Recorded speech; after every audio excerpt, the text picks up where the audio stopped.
Okay, it's easy to talk about numbers, but in reality, what are you actually capable of? I'm Grantham, a coach and professional ultra runner who went from running a marathon in 4 hours and 25 minutes to running a marathon in 2 hours and 21 minutes and representing my country at both the marathon and the ultra marathon. And I did that because I'm stubborn and I was really curious as to what I was capable of as a runner.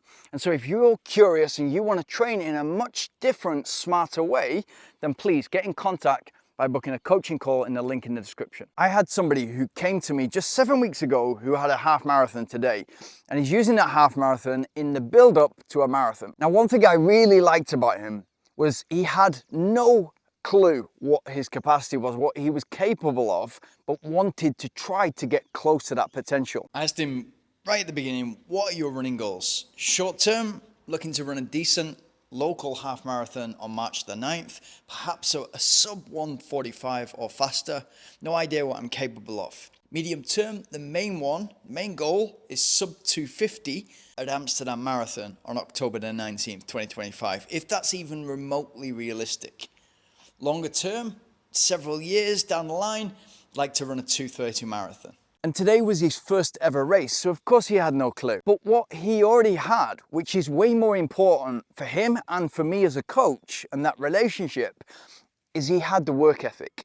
He had the dedication, the determination, the discipline. He was already getting out there on a daily basis and getting something done, whether that was a light cycle, an easy jog, or some kind of run. When we talked about his goals, which is very difficult for him to quantify, he wanted to be a good half marathon. And for him, the definition of that was 1 hour 45 for the half marathon. But the bigger goal was to run a 2:50 marathon in October at Amsterdam. And this was somebody who at that point, 7 weeks ago, had been running only 2 months. And this is a very smart guy. And so what I liked about that is the half marathon doesn't match up with the marathon, but he's aware that that is another 32 weeks after the half marathon today for him to train and to become that different athlete that I always talk about on this channel. And for the last 7 weeks, he's just been the perfect student. He's just wanted to know, what's the session? What are we doing? And how is it moving us forward? Which is exactly how I am when I'm being coached. What's the session? What is the purpose? How is this moving me forward? Execute. And when you're dealing with somebody who's brand new to running, you're working with a blank canvas because you have no idea what they're capable of, from my point of view and from his point of view. But as the sessions and the weeks pass, then you start to build up an idea.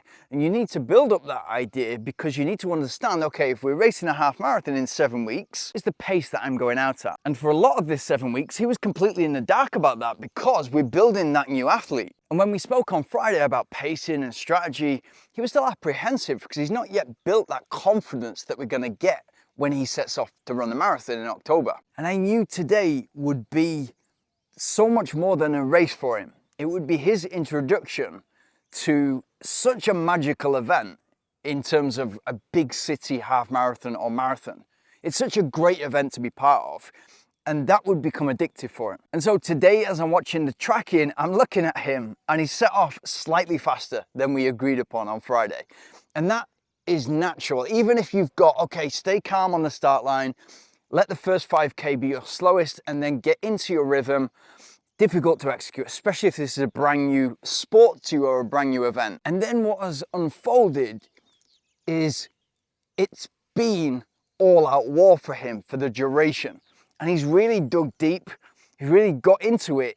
He's within his capacity, but at the very top of his limit. And he's finished it. And he's crossed the line in 1 hour 37, almost 10% faster than what his goal was 7 weeks ago. So only a short period of time, 6 weeks, then a short taper, and then run a race for your first time. And when I look at his heart rate graph, I'm so proud because it's literally a work of art. And it's average of 171, maximum heart rate 190. You can see it's been all out war for him right until he's crossed the finish line. And so it's more than character building. It's learning a lesson that comes in useful for absolutely everything he does in life in the future, but definitely is running. And I'm not saying that every race that you run, every marathon or half marathon, should be all out war, but you've got then experience of that. And so when it does get difficult and you do need to dig in that final third, for him in October, he's going to know what it feels like. It's not going to be new territory for him. And a lot of people talk about this, but it actually is character building. It is going to do a lot for you. So he's succeeded. But for me, the success started at the beginning when he was laying out his plans and ambitions for the year.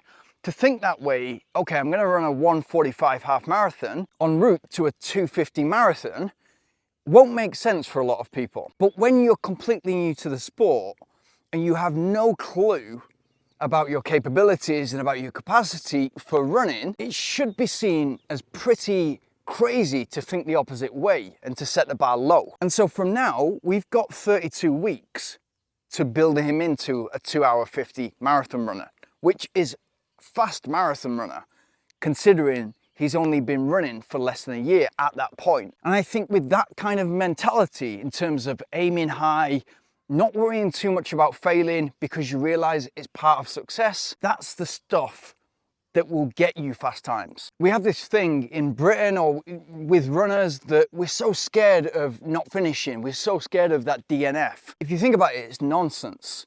Failure is part of success. And so if you're willing to go for it and go out at a pace that probably scares you a little bit, but excites you, and it doesn't come good, and you end up stepping off the course and realizing, okay, I succeeded for 28K or 32K, but not the entire distance.